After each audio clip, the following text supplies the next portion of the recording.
L'Éternel est miséricordieux, compatissant, lent à la colère. Il est riche en bonté et en fidélité. Il pardonne l'iniquité, les péchés et la rébellion. Mais l'Éternel est un Dieu de justice. Il ne considère pas le coupable comme un innocent. C'est pourquoi il punit l'iniquité des pères sur les enfants, sur la troisième, la quatrième génération de ceux qui le haïssent. Mais l'Éternel fait miséricorde jusqu'à 1000 générations à ceux qui l'aiment et qui gardent ses commandements. Car les commandements de l'Éternel sont saints, justes et bonnes. Mes bien-aimés frères et sœurs, je vous salue en Jésus-Christ. Bon sabbat. Bon sabbat également à vous, chers amis, qui participez avec nous à ce moment à la gloire de Dieu. Pour ceux qui ne me connaissent pas, je suis votre serviteur, Frère Kayassi. Donc, il n'y a pas si longtemps que j'ai passé un moment avec vous ici. C'était un sabbat et puis après, on s'est vu aussi un dimanche. Donc, aujourd'hui, je voulais voir un sujet ô combien important avec vous, même deux sujets, une qui sera réservée pour la jeunesse, plus spécialement, et une autre pour l'ensemble de l'Église. Mais avant d'entrer dans la parole de Dieu, je vous invite à vous joindre à moi et nous allons élever notre âme vers Dieu pour demander à Dieu de pouvoir prendre en main tout ce qui va être dit et tout ce qui va être fait dans ce lieu. Nous prions. Père bien-aimé, nous nous présentons devant toi au nom de Jésus de Nazareth, le seul nom qui nous permet de nous approcher du trône de la grâce avec assurance, afin d'obtenir miséricorde, de trouver grâce et de te secourir dans nos besoins. À cet instant précis, nous avons besoin de toi. Nous avons besoin de ta présence au milieu de nous, car tu nous as fait la promesse que là, 2 ou 3 sont assemblés en mon nom, je suis au milieu d'eux. Donc nous te remercions pour cette promesse. Seigneur, envoie tes saints anges pour ouvrir notre compréhension afin que nous puissions comprendre le sens de ta parole. Et aide-nous, s'il te plaît, à accepter ta parole pour ce qu'elle est véritablement la parole de Dieu et que nous puissions laisser le Saint-Esprit agir puissamment dans notre vie pour que cette parole qui est vivante devienne une réalité dans notre vie. Je me remets entre tes mains. Mon être tout entier est à ta disposition. Parle. Dis-nous ce que tu veux nous révéler en ce matin. Ce jour est un jour que toi-même tu as mis à part pour rencontrer tes enfants. Tu as béni et tu as sanctifié ce jour. Nous te remercions pour que cette bénédiction et que cette sanctification descendent sur nous en abondance. Merci à toi. Et dispose, Seigneur, de ce lieu. Parle toi-même à chacun de nous individuellement. Nous t'avons prié et nous te remercions dans le nom de Jésus. Amen. Je voulais commencer avec vous dans le livre de l'Ancien Testament, le livre de Daniel. Daniel, chapitre 3. Ce sujet concerne toute l'Église. Non seulement l'Église, mais tous les hommes, en général. Parce qu'il y a un message précieux pour chaque être humain dans le chapitre 3 du livre de Daniel. Mais lorsque j'analyse quand même, je dis, mais c'est un message quand même qui sera important pour notre jeunesse, de prêter attention à ce chapitre particulier, le chapitre 3 du livre de Daniel. Vous vous rappelez de l'expérience de Daniel, qui avait eu la révélation du songe que le roi Nebuchadnezzar avait eu.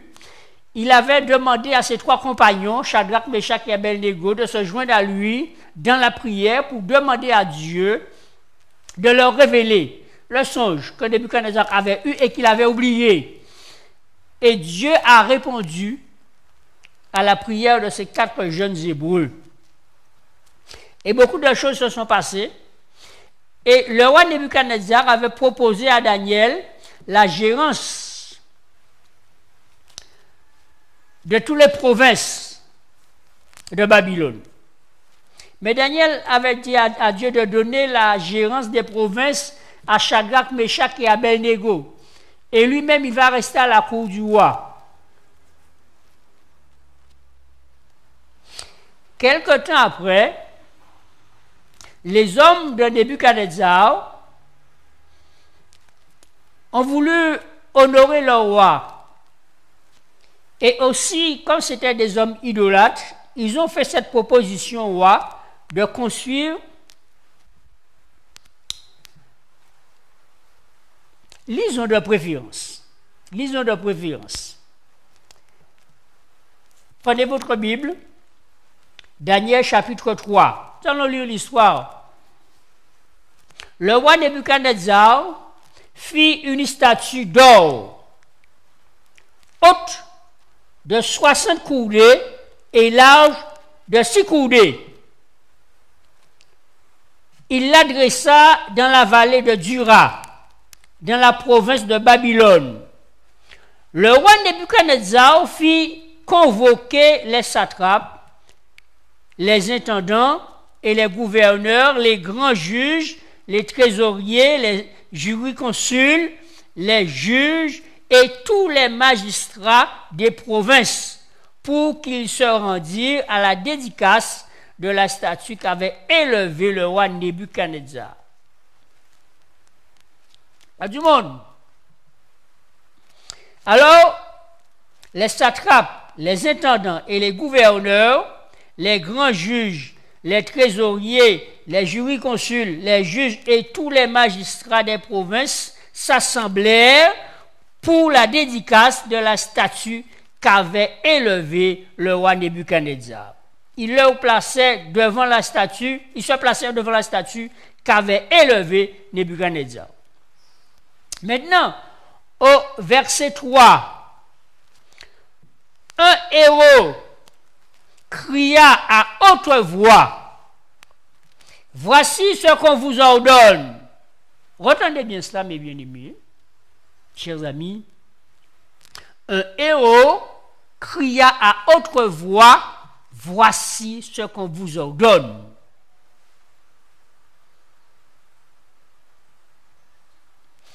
Peuple, nation, hommes de toute langue, au moment où vous entendrez le son de la trompette, du chalumeau, de la guitare, de la sandbulque, du psalterion, de la cornemuse et de toutes sortes d'instruments de musique, vous vous prosternerez ou vous adorerez la statue d'or qu'a élevée le roi Nebuchadnezzar.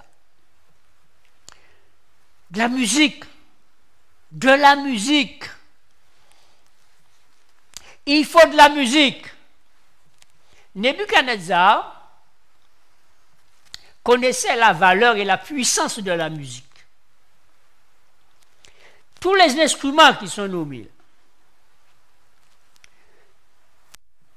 avaient pour but de préparer, de disposer le cœur et l'esprit de tout un chacun de se soumettre à l'ordre du roi.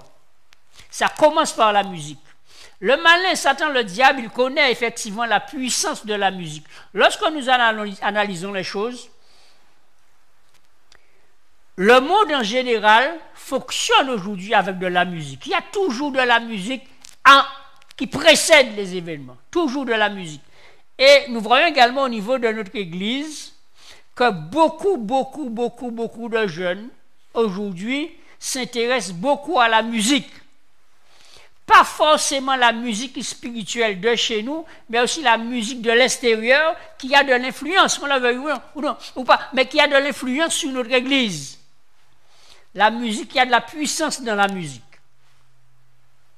Et Satan arrive à gagner énormément d'âmes par la musique. Et c'était là son but d'amener les hommes et les femmes à se soumettre à sa volonté, à son autorité, mais il a commencé par la musique. Verset 6. Le roi Nebuchadnezzar dit « Quiconque se prosternera, ne se prosternera pas et n'adorera pas, sera jeté à l'instant même au milieu d'une fournaise ardente. » après avoir entendu les différents instruments de musique. Il dit maintenant, quiconque ne se prosternera pas devant la statue qu'il a érigée, eh bien, sera jeté dans la fournaise ardente. C'est pourquoi au moment où tous les peuples entendirent le son de la trompette et du chalumeau, de la guitare, de la sambuc, du psalterion et de toutes sortes d'instruments de musique, tous les peuples, les nations, les hommes de toute langue se prosternèrent et adorèrent la statue d'or qu'avait érigée le roi. La musique avait déjà fait son travail. Et c'était naturellement que tout chacun puisse se prosterner. Verset 8. À cette occasion, dans le même temps, quelques Chaldéens s'approchèrent et accusèrent les Juifs.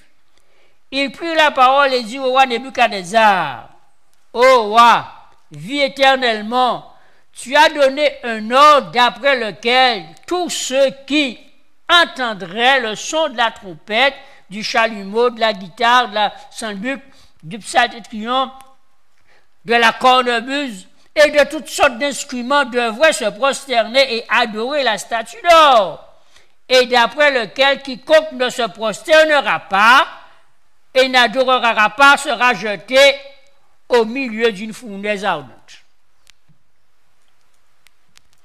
Ces hommes connaissaient que les 3 jeunes Hébreux, c'étaient des esclaves. Et comment ça se fait-il qu'ils sont en train de régner sous eux, dans la province de Babylone? Ils n'ont pas oublié cela, parce qu'ils n'ont pas oublié non plus que Daniel, qui est dans la cour du roi, est également un ancien esclave, fils d'esclave. Or, il continue, il y a des Juifs à qui tu as remis l'intendance de la province de Babylone. C'est toi qui as pris la décision de leur remettre la province de Babylone. Et voici leur comportement. Shadrach, Meshach et Abednego, homme qui ne tient aucun compte de toi, ô roi, et ne servent pas tes dieux, et ils n'adorent point la statue d'or que tu as élevée. Ils portent des précisions. Verset 13. Alors, Nebuchadnezzar, irrité et furieux, donna l'ordre qu'on emmena Shadrach, Meshach et Abednego. Mais remarquez quand même le comportement du roi. Cela nous révèle quand même quelque chose. Et ces hommes furent amenés devant le roi. Nebuchadnezzar prit la parole et leur dit, est-ce de propos délibérés, Shadrach, Meshach et Abednego, que vous ne servez pas mes dieux? Mais écoutez une chose, nous avons lu que quelle que soit la personne qui ne se prosterne pas devant la statue sera jetée dans la fournaise ardente. Il n'y avait pas de question, il n'y avait pas de discussion à cela. Mais comment ça se fait-il que pour ces 3 jeunes Hébreux, Nebuchadnezzar entame une discussion avec eux? Parce que même aux yeux de Nebuchadnezzar, ces 3 jeunes-là étaient des 3 jeunes spéciaux.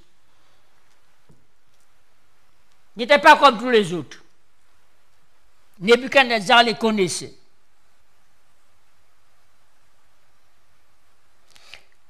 Maintenant, leur dit Nebuchadnezzar, tenez-vous prêts, parce que certainement vous avez peut-être mal entendu le message, il y a quelque chose qui vous a échappé. Mais maintenant, en personne, je vous donne l'ordre maintenant. Tenez-vous prêts, et au moment où vous entendrez le son de la trompette, la musique va encore s'enchaîner ou se déchaîner.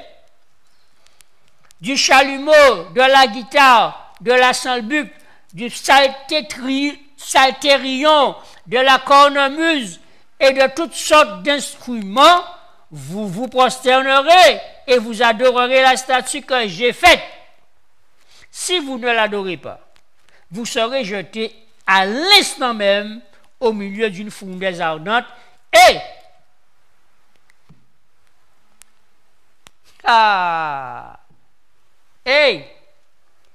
quel est le Dieu qui vous délivrera de ma main? Rappelons-nous les précisions que les hommes du roi avaient portées. Ils n'adorent pas tel Dieu. Ils ne se prosternent pas devant ta statue. Donc, Nebuchadnezzar leur dit, mais je verrai quel est le Dieu qui va vous délivrer maintenant, alors que vous refusez d'adorer mes dieux et de vous prosterner devant celui que j'ai érigé. Je vais voir quel est le Dieu qui va vous délivrer maintenant. Vous imaginez la fournaise ardente, le monde qui se trouve là, les personnes les plus élevées de la société, et ils voient le comportement de ces trois jeunes Hébreux face au roi le plus puissant de la planète. Parce que lorsque nous analysons la vie et le pouvoir que Dieu lui-même avait donné à Nebuchadnezzar, nous voyons qu'il avait pratiquement le même pouvoir qu'Adam.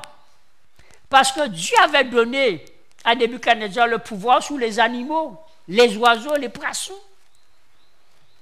Énormément de pouvoir. Et il était considéré comme un Dieu.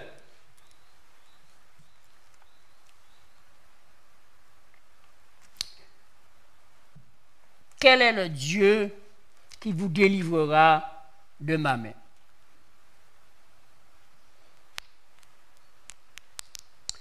Verset 16. Écoutez la réponse de ces trois jeunes Hébreux. Verset 13. Trois jeunes hommes. Ce sont des jeunes hommes. La chose qu'on leur demande, ce n'est pas quelque chose de compliqué. Juste se mettre à genoux.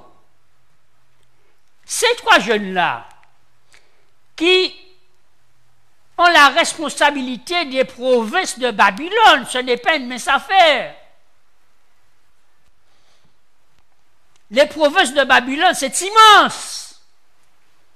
Ça fait pratiquement la moitié de la grande terre. Ce sont des hommes bien positionnés, élevés au plus haut niveau par le roi lui-même. Il ne manque rien. Ils ont tout à leur disposition. Ils ont un salaire immense. On leur demande une simple chose à faire, c'est de se prosterner pour conserver leur statut.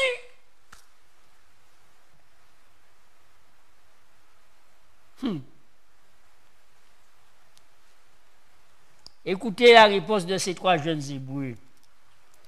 Shadrach, Meshach et Abednego, qui pouvaient circuler en Porsche, en Jaguar, n'importe quelle voiture, Ferrari. Écoutez leur réponse. Shadrach, Meshach et Abednego répliquèrent au roi Nebuchadnezzar, nous n'avons pas besoin de te répondre là-dessus. Et pourtant, il connaît très bien le roi Nebuchadnezzar. Mais la réponse de ces trois jeunes hommes démontre qu'il connaît quelqu'un qui est beaucoup plus grand et plus puissant que Nebuchadnezzar, uniquement à travers ce qu'ils répondent. Shadrach, Meshach et Abednego répliquèrent au roi Nebuchadnezzar, nous n'avons pas besoin de te répondre là-dessus. Écoutez la suite. Voici notre Dieu. Tu as posé la question, tu verras quel est le Dieu qui nous délivrera. Bien écoutez maintenant Nebuchadnezzar. Voici notre Dieu que nous servons. Retenez bien cela, mes bien-aimés, mes frères et sœurs, mes amis. Retenez bien cette déclaration-là. Voici notre Dieu que nous servons. Peut nous délivrer de la fournaise ardente. Et il nous délivrera de ta main.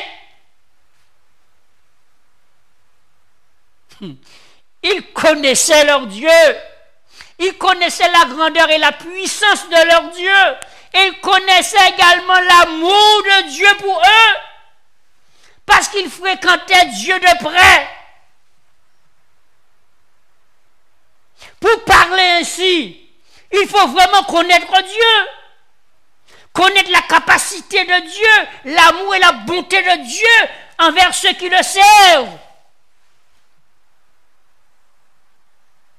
Et il nous délivrera de ta main, ô roi. Sinon, verset 18, sinon, s'il ne le fait pas, sinon, sache, ô roi, que nous ne servirons pas tes dieux et que nous n'adorerons pas la statue d'or que tu as élevée. Bravo à ces trois jeunes Hébreux. Nous connaissons notre Dieu, nous savons qu'il va nous délivrer parce qu'il a la puissance de le faire et il nous aime suffisamment pour le faire. Mais au cas s'il ne le fait pas, sache, ô roi, que nous n'allons jamais adorer tes dieux et jamais nous allons nous prosterner devant la statue que tu as érigée. Sur quoi, verset 19, Nebuchadnezzar fut rempli de fureur. Ah, vous vous rendez compte? Quand il y a des gens qui là, les grandes personnalités qui sont là, et trois jeunes tibous, quatre jeunes têtes, en roi aussi puissant.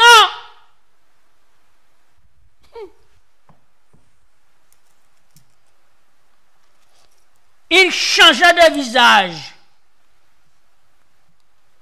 en tournant ses regards contre Shadrach, Meshach et Abednego, messieurs. Ah!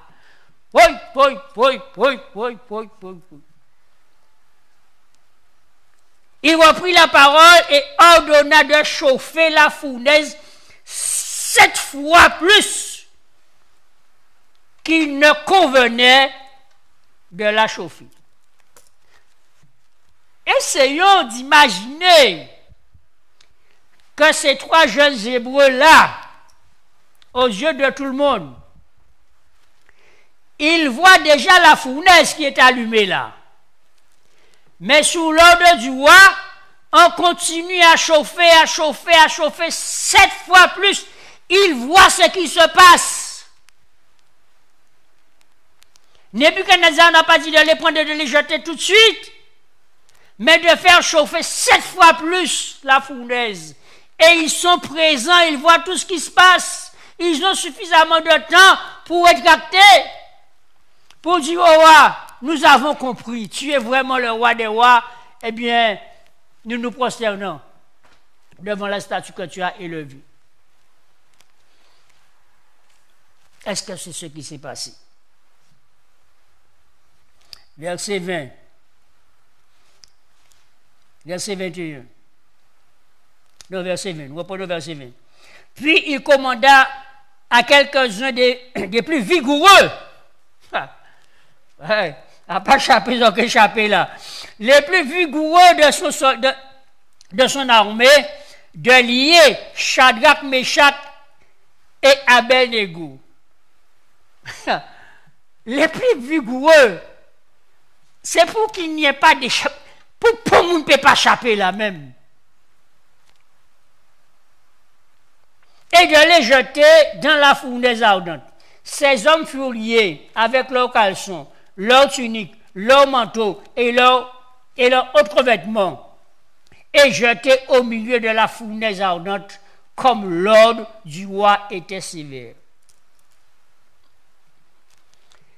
Et que, comme l'ordre du roi était sévère et que la fournaise était extraordinairement chauffée, la flamme tua les hommes qui les avaient jetés. C'est-à-dire qu'ils avaient jeté Shadrach, Meshach et Abednego. Ces hommes ont perdu leur vie. Ces vigoureux soldats ont perdu leur vie. Et ces trois hommes, Shadrach, Meshach et Abednego, tombèrent liés au milieu de la fournaise ardente. Minime.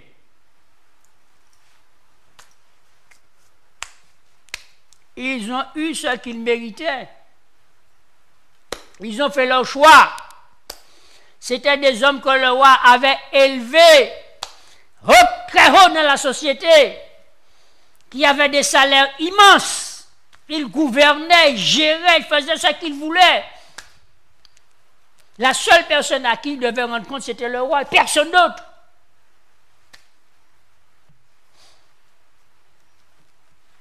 Qu'est-ce qui les a empêchés de faire juste ce petit geste, de se prosterner, de garder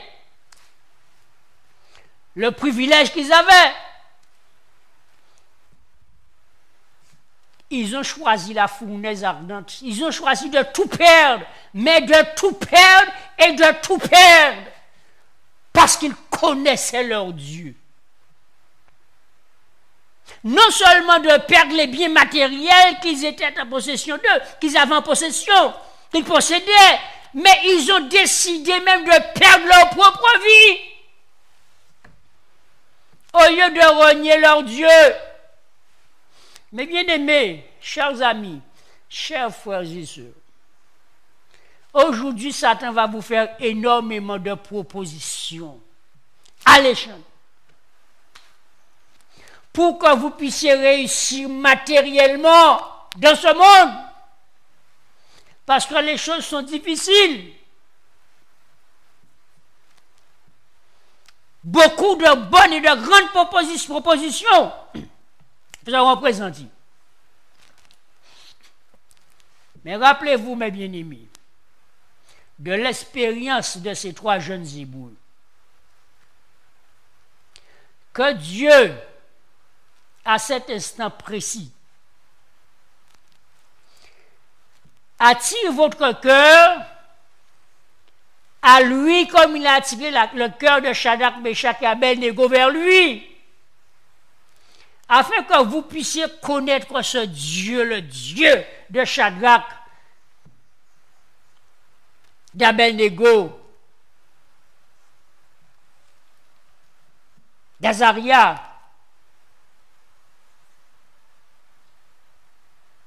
afin que lorsque les propositions vous seront présentées et que vous analysez que si vous acceptez cela, c'est contraire à la volonté de votre Dieu, que vous puissiez avoir suffisamment de courage de dire non, je préfère tout perdre au lieu de renier mon Dieu. Le temps dans lequel nous vivons, énormément de propositions vous sera faites, mes bien-aimés. Mais restez fidèles à Dieu. Voyons la quantité de choses que Shadrach, Meshach et Abednego ont perdues. Parce que maintenant, ils sont dans la fournaise ardente, ils sont morts certainement. Fournaise chauffée 7 fois plus. Ils sont déjà morts. Ils ont tout perdu. Même leur propre vie. Qu'est-ce qui reste dans cette histoire-là? Verset 27. Les satrapes, les intendants, les gouverneurs et les conseillers du roi s'assemblèrent. Ils virent que le feu n'avait eu aucun. Il fallait que je prenne un petit peu plus haut. Oui, verset 24. Verset 24. Alors le roi Nebuchadnezzar fut effrayé. Très bien. Sur verset 23, ils ont été jetés dans la fournaise ardente, au milieu de la fournaise ardente. Et les hommes qui les ont jetés sont morts. Alors au verset 24, le roi Nebuchadnezzar fut effrayé et se leva précipitamment. Il prit la parole et dit à ses conseillers, n'avons-nous pas jeté au milieu du feu 3 hommes liés? Il répondit au roi, certainement, au roi. Il reprit et dit, eh bien je vois 4 sans lien qui marchent au milieu du feu et qui n'ont point de mal. Amen. Alléluia. Gloire à Dieu. Et la figure du quatrième ressemble à celle d'un fils de Dieu.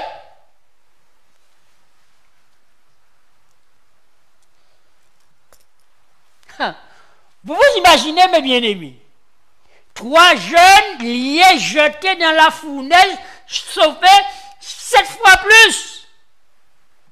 Mais où est-ce qu'il est sorti le quatrième? Où est-ce qu'il est sorti?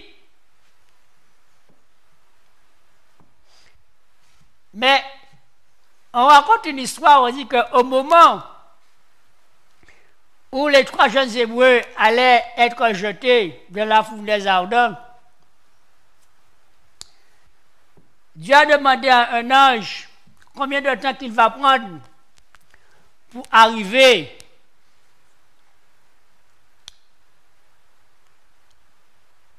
avant que les jeunes soient jetés dans la fournaise. L'ange a dit, il me faut 1 minute. Il demande à Gabriel, Gabriel dit, 1 seconde.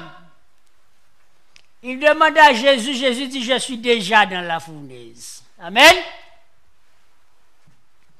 Lorsque ces 3 jeunes Hébreux étaient jetés, ils sont tombés directement. La Bible dit qu'ils sont tombés dans la fournaise ardente. Mais il ne précise pas dans quel, où exactement ils sont tombés. Mais nous savons que Jésus était déjà là, donc ils sont tombés dans les bras de Jésus. Donnons gloire à notre Dieu, mes bien-aimés. Quelles que soient les propositions qui se présenteront devant vous, chers jeunes gens, chères jeunes filles, si ce n'est pas en conformité avec la volonté de Dieu, ne l'accepte pas. Quelles que soient les menaces, et nous sommes aujourd'hui plus que jamais menacés, et les choses se précisent de plus en plus. Ça fait un moment que nous sommes déjà sous l'obligation des choses. L'obligation, la musique, dès que la musique aura terminé, obligé de se prosterner. Regarde aujourd'hui le nombre d'églises qui sont encore fermées. Pourquoi? Parce que les églises étaient fermées par obligation. Maintenant, l'obligation a été enlevée, beaucoup d'églises reprennent petit à petit. Mais rappelons-nous au moment qu'on nous avait dit que c'est pas obligatoire de porter des masques parce que ça ne sert à rien. C'était la distanciation qui comptait. Et je crois que la distanciation est toujours valable et plus que jamais. Mais maintenant, nous voyons que le port du masque devient obligatoire et en tout lieu. Et ça, quelle que soit la distance, l'obligation, nous sommes dans l'obligation. Nous sommes des chrétiens, nous servons un Dieu qui est au-dessus de ce monde. Tant que les choses ne sont pas en contradiction avec la parole de Dieu, nous nous soumettons. Mais les choses qui se préparent, vous le savez aussi bien que moi, que d'ici bientôt, beaucoup de propositions, beaucoup de choses obligatoires ne seront plus en conformité avec la parole de Dieu. D'ici le mois d'octobre, entre le 15 et le 20, nous allons entendre un petit peu plus sur ce sujet-là. Dieu appelle tout un chacun à lui être fidèle. Rester fidèle à Dieu.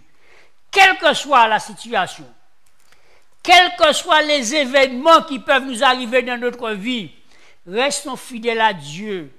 Quelles que soient les épreuves, restons fidèles à notre Dieu. Dieu nous aime. Et quelles que soient les épreuves qui nous arrivent, Dieu ne nous abandonne jamais. La dernière fois que j'ai prêché ici, un sabbat,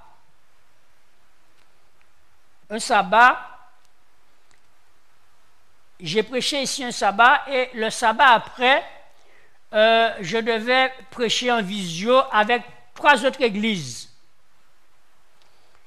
Et tandis que j'étais en préparation pour le sujet pour ces 3 autres églises, en visio, le jeudi, je reçois un coup de fil le jeudi qui m'annonce que mon fils vient de mourir. Le samedi, j'étais ici. Samedi prochain, je suis déjà en préparation pour prêcher l'évangile de Dieu. Au milieu de la semaine, je reçois un coup de fil me disant que mon fils vient de mourir, il avait 32 ans. Laissez-moi vous raconter une chose, rapidement. Je ne suis pas né à l'église adventiste, ça fait déjà quand même quelques années que je suis là. Mais celui qui m'a amené à l'évangile, c'est un ancien adventiste. Je dis ancien, il est vivant, mais je dis ancien pourquoi?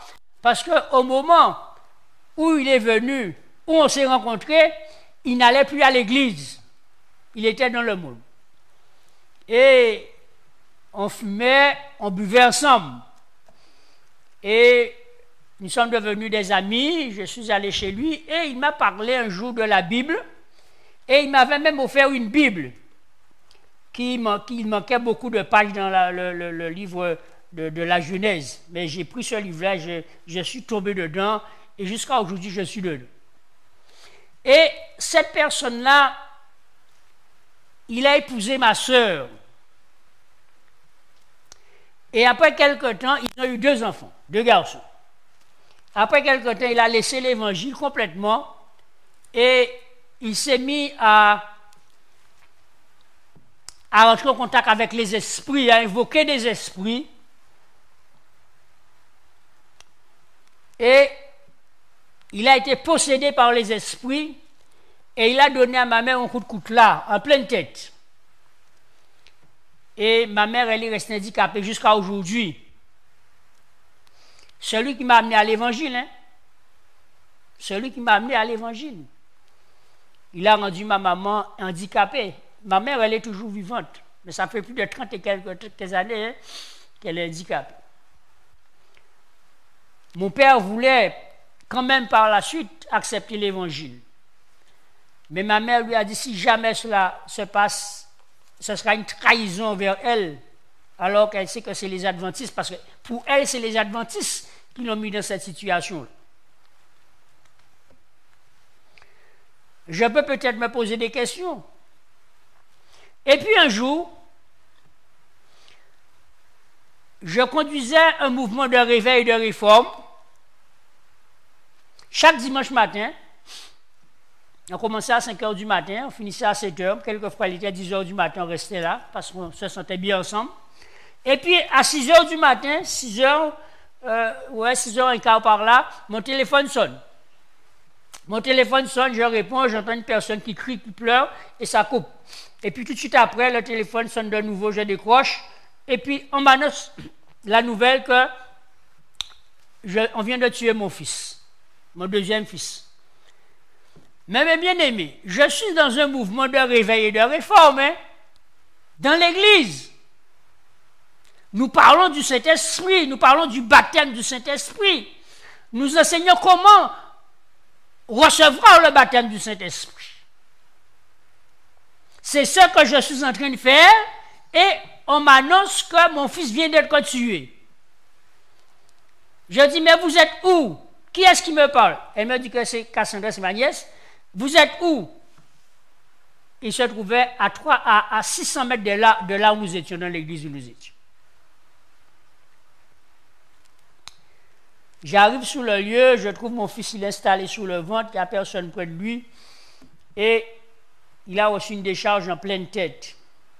Mais je suis à l'église en train d'étudier avec les frères et sœurs sur le baptême du Saint-Esprit, sur le réveil, la réforme. Un ancien adventiste a déjà rendu ma maman handicapée. Je suis en préparation après le sabbat ici. Je suis en train de préparer l'autre sabbat pour prêcher l'évangile. Et on m'appelle de nouveau. On me dit que mon fils vient d'être tué.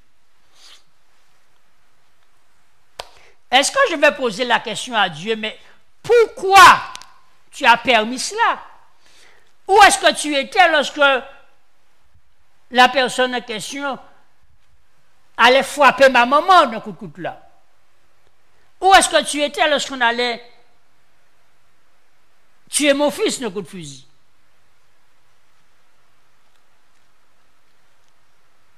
Et la troisième chose la plus terrible,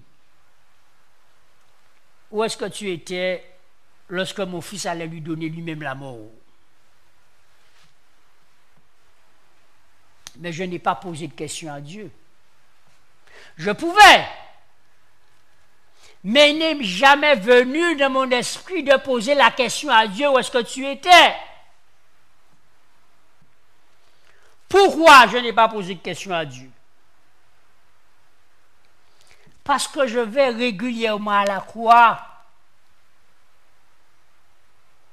Parce que je vais régulièrement à la croix.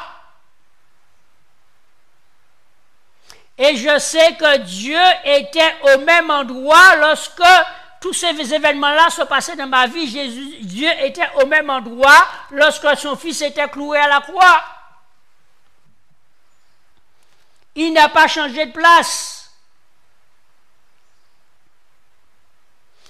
Quelles que soient les épreuves, quelles que soient les difficultés, mes bien-aimés, restez accrochés à votre Dieu.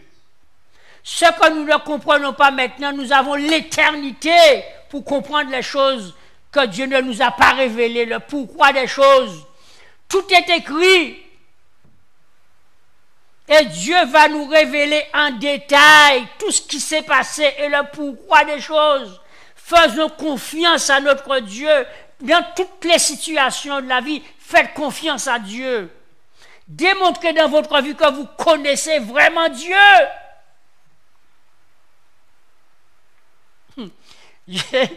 J'ai d'autres enfants, Dieu soit loué. Et il me dit, mais papa, je ne comprends pas. Je ne comprends pas. Tu n'es pas touché par ce qui t'arrive alors. Mais je ne comprends pas. Hein, mais quelle sorte d'homme tu es? Je ne réponds même pas. Mais je sais que je suis un homme très faible. Mais je sais que Dieu m'a fait la promesse d'être avec moi dans toutes les situations. Je ne sais pas si ce que je suis en train de vous raconter là va vous aider en quoi que ce soit. Mais laissez-moi vous dire que Dieu est digne de confiance. Et ça, dans n'importe quelle situation. N'importe quelle situation. Je ne sais pas si je suis déjà arrivé à l'heure pour terminer, ou s'il me reste encore quelques minutes. Est-ce que je voulais passer à autre chose?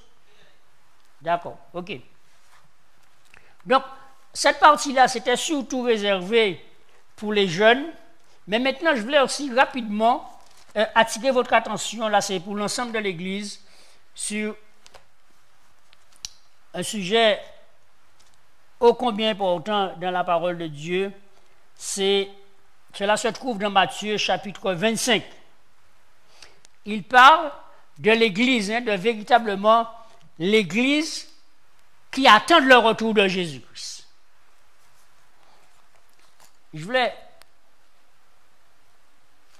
Il s'agit, vous avez votre Bible, vous l'avez déjà pris, le chapitre 25, d'accord, ok. Lisons ensemble.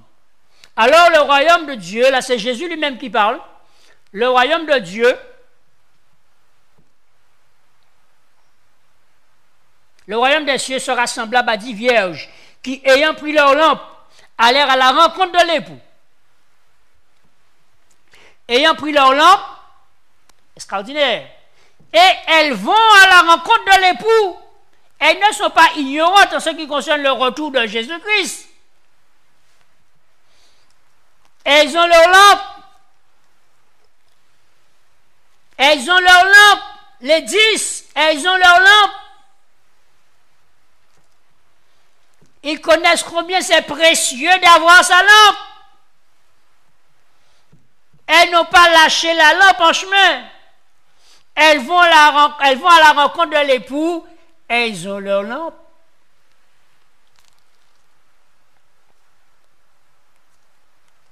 Cinq d'entre elles étaient folles et 5 sages. C'est la seule précision qu'on nous donne pour le moment. Elles étaient 10 vierges. Tous les 10 étaient vierges. Mais il y avait une différence à ce niveau-là. 5 sages et 5 folles. Les folles, en prenant leur lampe, La parole de Dieu. Ta parole est une lampe à mes pieds et une lumière sur mon sentier. En prenant leur lampe, qu'est-ce qu'il manque? Ils ne prirent point d'huile avec elle. Hey. En prenant leur lampe, la parole de Dieu, la Sainte Bible, ils ne prirent point d'huile avec la parole de Dieu. Mais les sages, au verset 4, prirent avec leur lampe de l'huile dans des vases. Et comme l'époux tardait, nous dit au verset 5, tous s'assoupirent et s'endormirent. Ce n'est pas seulement les vierges folles qui se sont endormies, mais tous se sont assoupis et se sont endormis. Il s'agit de l'Église. Nous parlons de l'Église. Au milieu de la nuit, tout le monde est dans un profond sommeil. On cria.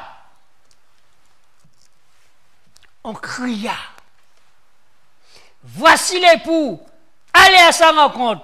Alors toutes ces vierges se réveillèrent et préparèrent leurs lampes. Ils se sont endormis, mais la lampe est là. La lampe est là. Aussitôt réveillés, la lampe est là. Ils prirent leur lampe.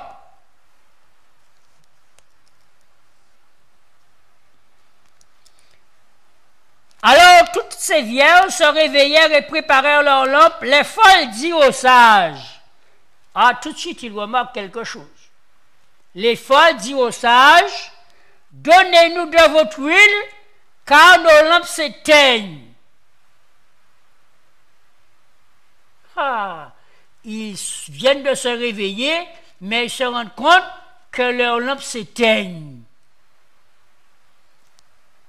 Les sages répondirent, non, il n'y aura pas assez pour nous et pour vous. C'est la réserve est personnelle. La réserve est personnelle. On ne peut pas partager. C'est juste ce qu'il faut pour chaque personne personnellement. Mais il leur donne le conseil, allez plutôt chez ceux qui en vendent et achetez-en pour vous. Pas de manœuvre. Allez acheter. Mais n'oubliez pas qu'il est minuit, hein, au milieu de la nuit. Hein. Même aujourd'hui, il y a des boutiques qui restent ouvertes très tard. Mais à partir de 10h du soir, quand même, tout le but est déjà fermé. Mais là, à minuit, allez acheter à minuit. Vous vous rendez compte de la situation.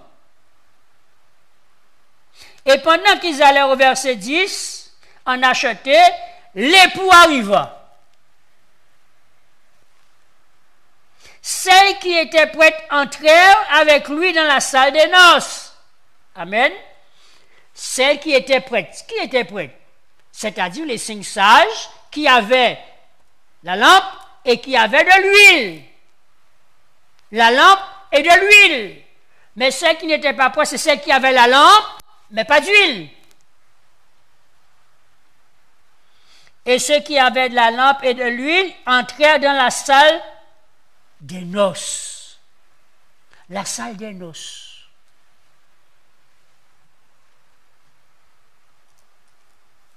Et la porte fut fermée.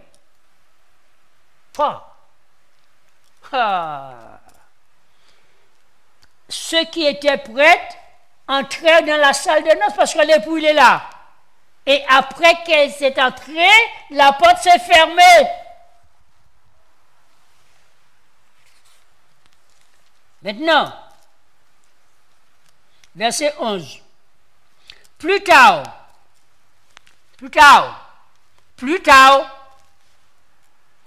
les autres vierges vinrent et dirent, Seigneur, Seigneur.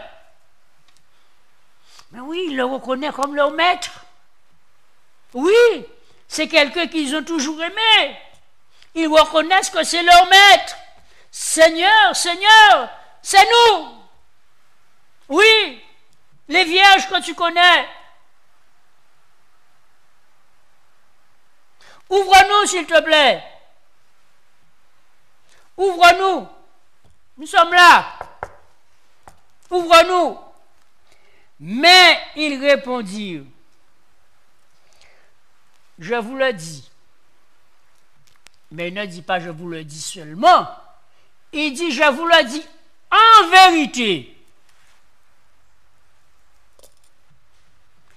Là, écoutez cette vérité. Je vous le dis en vérité, je ne vous ai jamais connu. Pourtant, elles avaient leur lampe. Elles étaient assidues à l'église. Elles occupaient également toutes les postes dans l'église.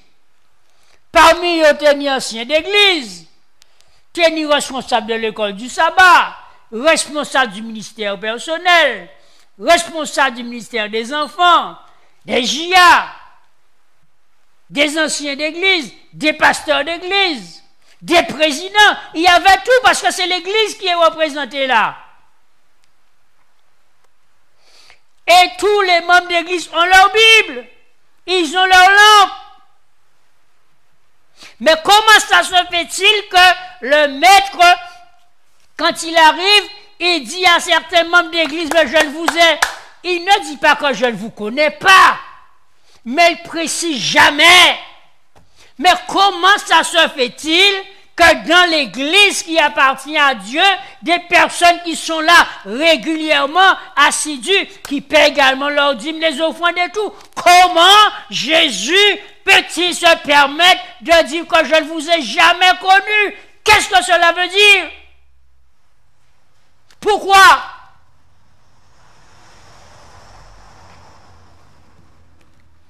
Essayons de comprendre la valeur de ce qui manquait. Peut-être que là, nous allons trouver la réponse.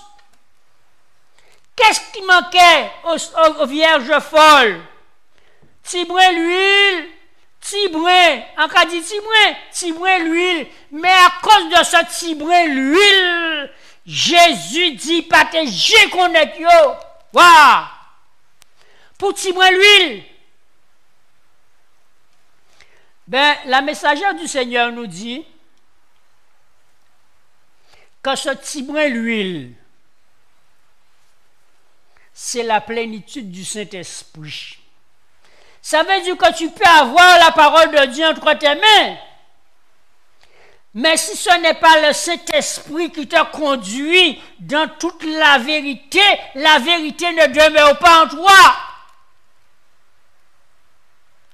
Mais ça n'empêche que tu peux prêcher l'évangile du Dieu de la chair. Tu peux aller chez les gens et expliquer les Écritures aussi. C'est possible.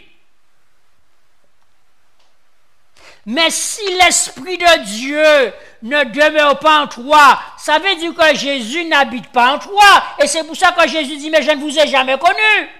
Parce que Jésus a fait la promesse en disant, mais je reviendrai. Hein? Oui, je reviendrai, je ferai ma demeure chez vous. Mais les folles, ça démontre que dans leur vie, que Jésus n'a pas demeuré chez eux, chez elles. Pourquoi? Parce que Jésus ne peut demeurer en nous que par le Saint-Esprit. La Bible ne nous sert pas à grand-chose sans le Saint-Esprit. Jésus a dit que l'Esprit de vérité, c'est lui qui vous conduira dans toute la vérité. Ça veut dire que les folles, elles étaient là, mais elles n'étaient pas dans toute la vérité. Elles entendaient la parole de Dieu. Elles pouvaient même expliquer aux autres les choses de la parole de Dieu. N'importe qui peut faire ça. Prendre une histoire, raconter une histoire biblique. Mais ce qui est essentiel, remarquez, le verset 1 du chapitre 25. Alors, le royaume des cieux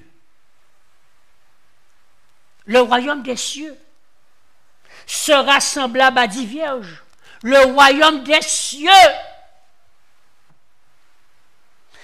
Vous et moi qui attendons l'époux pour que nous puissions entrer dans la salle des noces.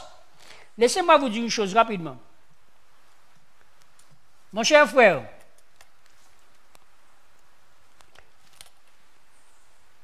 je ne veux pas dépasser l'heure.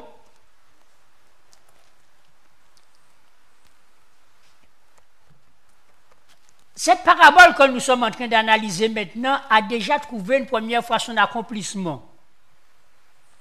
Lorsque Jésus avait disparu, vous savez que Jésus, ce n'est pas la première fois, hein, rappelons-nous que Jésus, à l'âge de 12 ans, il avait disparu. Ses parents l'avaient perdu. On l'avait trouvé 3 jours après. Et puis après, sa crucifixion, Jésus perd encore. Il part au tombeau. Personne ne sait où il est. Il est perdu. Une deuxième fois. On l'attend 1844, le 22 octobre 1844. On ne le voit pas. Personne ne sait où il est. Il est encore perdu. Mais ceux, c'est-à-dire les vierges sages qui avaient de l'huile, eh bien, ils se sont mis à analyser les Écritures. Parce qu'il y avait l'huile. Eh bien, l'huile les a conduits dans toute la vérité et ils ont retrouvé Jésus.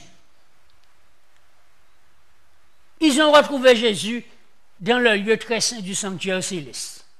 C'est là qu'ils ont retrouvé Jésus-Christ. Dans le lieu très saint du sanctuaire céleste. Eh bien, par la foi, ils sont entrés dans la salle de noces. Ce sont les premiers à entrer dans la salle de noces lorsqu'ils ont retrouvé Jésus-Christ dans la salle de noces. Aujourd'hui, tous ceux et celles qui sont des vierges sages, qui ont leur lampe et qui sont baptisés du Saint-Esprit, ils entrent également dans la salle de noces. Par la foi. Et lorsque Jésus reviendra, nous allons participer au souper de noces. Parce que le mariage de l'époux, le mariage a commencé lorsque Jésus est entré dans le lieu très saint du sanctuaire céleste. Les noces de l'agneau ont commencé déjà. Nous participons par la foi aux noces de l'agneau. Et nous participerons physiquement au souper de noces de l'agneau. C'est là que nous pouvons manger avec Abraham, Isaac et Jacob. Physiquement, mais pour le moment, ce qui veut dire que vous et moi, nous devions être là-haut, dans le lieu très saint du sanctuaire céleste. C'est-à-dire que nous devons être des hommes et des femmes qui peuvent plaisanter le péché. Des hommes et des femmes dans la vie duquel le commandement de Dieu est accompli. C'est-à-dire que nous aimons bon Dieu au-dessus de toutes choses, plus qu'il propre vie en nous, et nous aimons prochain nous, comme bon Dieu aime nous. C'est ça l'accomplissement de la loi dans notre vie. Nous sommes des hommes et des femmes transformés.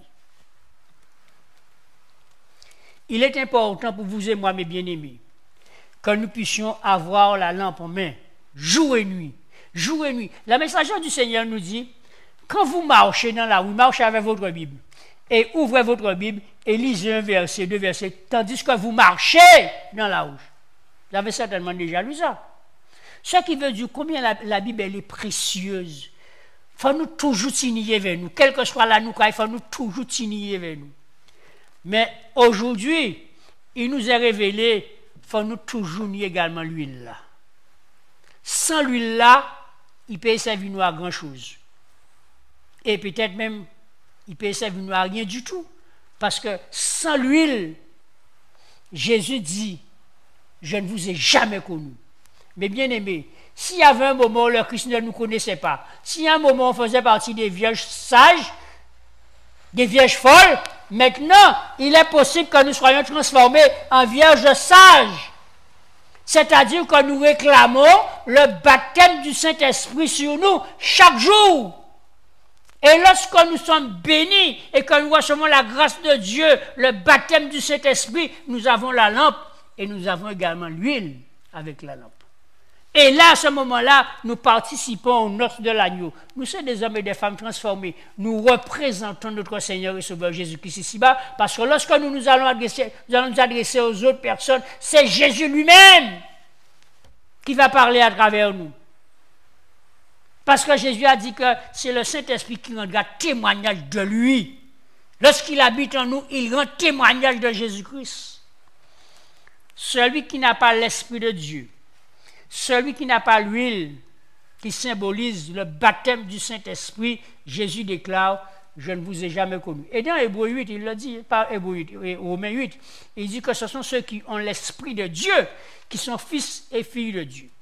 Mais bien aimés, je vous invite à vous engager avec Christ aujourd'hui comme jamais auparavant, de donner à Jésus la priorité dans votre vie, d'être dépendant de Jésus en toutes choses, mais être dépendant de lui en toutes choses. La Bible, lorsque la Bible déclare quelque chose, c'est la vérité qu'il dit. Quand il dit, tout ce que vous faites, faites-le pour la gloire de Dieu. Quand tu vas étudier, est-ce que tu vas faire des études pour pouvoir glorifier Dieu? Quand tu vas choisir un métier, est-ce que ce métier-là, c'est pour la gloire de Dieu? Ou vous obtenir un diplôme par là, mais est-ce que le diplôme-là, ça c'est pour la gloire de Dieu? Tout ce que vous faites, faites-le pour la gloire de Dieu, parce que tout ce que Dieu a fait, c'est pour nous glorifier. Et lorsque le Saint-Esprit est descendu le jour de la Pentecôte, c'est au moment même où Jésus a été glorifié, ce qui veut dire que ceux qui sont baptisés du Saint-Esprit participent à la glorification de Jésus-Christ. Nous sommes revêtus de la nature de Christ. Que Dieu vous garde. Que Dieu vous bénisse, mes bien-aimés. Marchons à genoux, marchons à genoux, marchons à genoux, prions, jeûnons, laissons le Saint-Esprit nous transformer à l'image de Jésus-Christ aujourd'hui, plus que jamais. Venez à Christ tel que vous êtes. Confiez-vous à Christ. Laguez tout bitin mais aïe. Bon Dieu, bitin. Si toutefois, ou t'es qu'à commettre un péché, quel que soit péché là, la guerre à Jésus-Christ. Jésus aimait à l'extrême, puis il sacrifiait vie pour ça veut dire il aimait à l'extrême. Ça veut dire que la grâce de Dieu, plus puissant que tout péché qui a existé, la grâce de Dieu. Parce que si Adam et Ève sauvés, eux qui mettaient nous dans cette situation là, ça veut dire que la grâce de Dieu est plus puissante que tous les péchés. Et quel que soit péché qu'on a déjà commettre ou qu'on va commettre à présent même, bah Jésus lui. Et arrêtez avec ça. Arrêtez avec ça. Que Dieu vous garde, mes bien-aimés. Qu'il vous bénisse. Laissez-moi prier avec vous. Père bien-aimé, tu es bon. Tu es miséricordieux. Tu nous aimes. Tu nous révèles que le temps s'achève. Que tu vas bientôt revenir. Nous partirons avec toi. Tu nous as révélé que le royaume des cieux, c'est pour ceux qui ont leur lampe, mais qui ont également de l'huile en réserve. Et l'huile, c'est le symbole du Saint-Esprit. Nous t'en supplions de nous remplir de la présence du Saint-Esprit, de nous remplir de la présence de Jésus lui-même, comme il l'a promis, de susciter en nous la faim et la soif du baptême du Saint-Esprit chaque jour, la faim et la soif de te connaître vraiment comme il est possible de te connaître, la faim et la soif de te servir, de gagner des âmes pour le royaume des cieux parce que tu as payé pour l'humanité. Fais de nous des instruments puissants pour le salut des âmes. Bénis ton église ici à Chauvel, à la Bourse. Bénis tous ceux et celles qui nous écoutent à cet instant qui ont entendu ce message. Bénis nos amis également qui ont entendu ce message. Et Seigneur, rajoute à ton église, encore aujourd'hui, des âmes. Car il est écrit que chaque jour, le Seigneur faisait entrer dans son église ceux qui étaient sauvés. Fais entrer dans ton église ici, à la Bourse, ceux qui sont sauvés. Merci, car tu es le Dieu qui écoute et qui exauce nos prières, Dieu des cieux. Jésus nous a fait la promesse que tout ce que vous demanderez au Père, il vous l'accordera en mon nom. Et il a dit encore, tout ce que vous demanderez en mon nom, je le ferai, afin que le Père soit glorifié dans le Fils. Si vous demandez quelque chose en mon nom, je le ferai, a-t-il dit. Qu'il soit fait selon ta parole. Amen. Amen.